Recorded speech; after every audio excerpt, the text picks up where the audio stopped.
Steve, I got to ask you something. I've never really talked about this before, and bro, I guarantee you don't have a clue about any of this. Okay, and I want to tell you about this because, bro, this might have been like the most difficult thing that I ever had to do. Bro, when you were going into that big match with Shawn, when you were going to take the title, what WrestleMania was that? 14. And he had the back problems. Yep. And bro, Shawn will tell you today that was not the Shawn Michael we know today. I mean, he'll be the first one to tell you that. I mean, yeah, he wasn't in a good place physically or mentally. Wasn't in a good place. But do you know, Steve? And I want to kind of pick your brain about this a little bit. During that whole time, Vince and Shawn were not speaking to each other. And Vince assigned me like the middleman where he would deliver a message to Shawn. Bro, imagine me, bro, with Shawn, the state of mind he was in, I'd have to deliver Vince's message to Shawn. Then Shawn, in turn, would give me the message. Bro, and I'll never forget this message. Okay, you tell that SOB that if he wants his world heavyweight title, it'll be on my mantle on my fireplace in San Antonio. Tell that SOB to come to my house and get it himself. And bro, I had to go back and say, Vince, Shawn said, blah, blah, blah. But how difficult was that for you, Steve? Or was that totally a Shawn and Vince thing and Shawn dealt with you as a professional? Or did you pick up some of the, fringe heat during that time? Well, it was very interesting because I was white hot and we needed that belt to just culminate and exclamation point 3 times the fact, hey man, yeah, this dude's been hot and this is the symbol. This is the stamp. And that's when a belt really does mean something. You can trade belts around as much as you want, but when you do it at the right time for the right reason, it means everything. So I was the guy. And, as Shawn said, I don't think he would have dropped that belt to anybody else in the company. And he wasn't in a good place. So for me, I was just kind of like, I knew I was on fire. I knew I was hot. I'd been in the business 8 or 9 years. I knew what time it was. I could go in the ring. I could have a good match. I could cut a promo. But now you've got a guy who could work his ass off, had been a top guy for a long time. And he wasn't, he was injured. He was just burnt. And many of us has been in the same places. I've been in Shawn's shoes a couple of times myself. Yeah, I knew where he was. So for me, it was just, hey man, hopefully this match comes off. Hopefully he's going to the ring. He was going to do the right thing, once the bell rung. Yes, and the match was not a classic, but no, it was a deal like, he was willing to do the thing where we did the kind of whatever the walkthrough was there at the outdoor thing where, I got tied up in the ropes and Shawn and Mike planted a kiss on me for a photo op to further, promote that match. Right, so, right. He was late coming out of his limo and, he was in a bad mood, but he did the business. He was just in a bad place, but you're asking me what I felt. So I just felt like, Shawn was being difficult. Hunter was his buddy, still are great friends. And he was also kind of a buffer a little bit.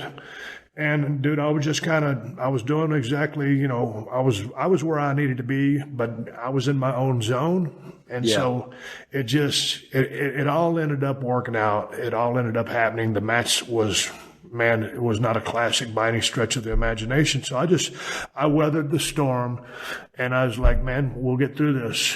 And I'll never forget this because, Shawn Michaels is to me the best in-ring performer I've ever seen. I'll never forget after that match, it popped the building pretty good, not as good as I would have liked to. Tyson did the quick 3 count and then, we walk around, we celebrate, and then we go to the back. And I remember because, me and Vince were starting to get kind of close because, the higher you up on that ladder, the more money you're drawing, the closer you are to the old man, to Vince. And, we had become, I don't mean like buddy, I mean business partners. Yeah. And and that's when you start learning, hey, what's going on in between his ears on a higher level, a very high level.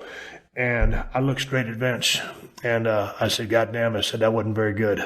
And he goes, don't worry about it.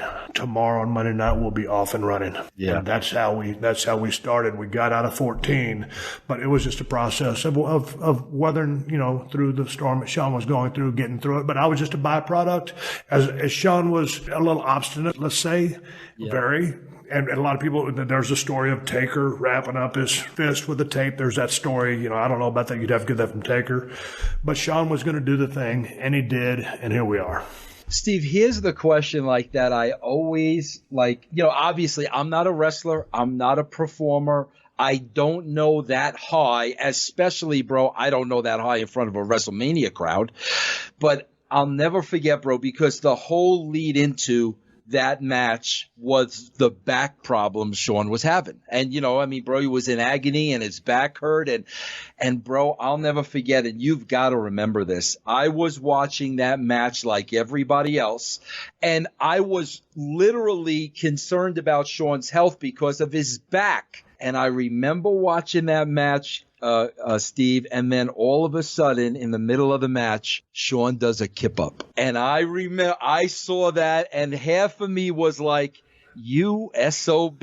But the other half was, okay, bro, let's write that off to an adrenaline rush. It's WrestleMania. It's in the heat of the moment. The guy ain't feeling a thing. But bro, with what I went through leading up to that and seeing that kip up, to this day, I put a big question mark at the end of that sentence. Dude, pure speculation, valid question.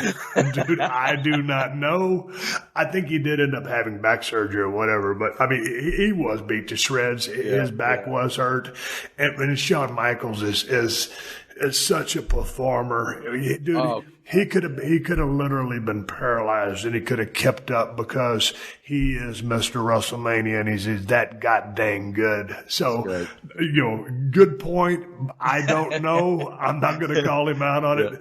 I rarely talk to Shawn, but I'm very good friends with him. But I don't know. He's the best. There'll never be another guy like him, bro. I don't think so. He could do it all. Steve, was there ever a disappointment for you? Like, were you ever really disappointed in something? Did something not quite work out the way you wanted it to? Well, yeah.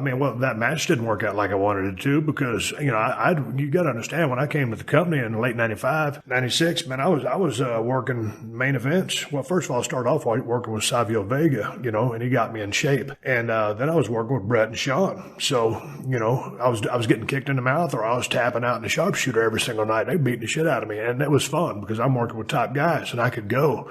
But, once we got to the ring in 14, because I'd already worked with Shawn and called matches with Shawn, and I knew we could light it up, things didn't go the way I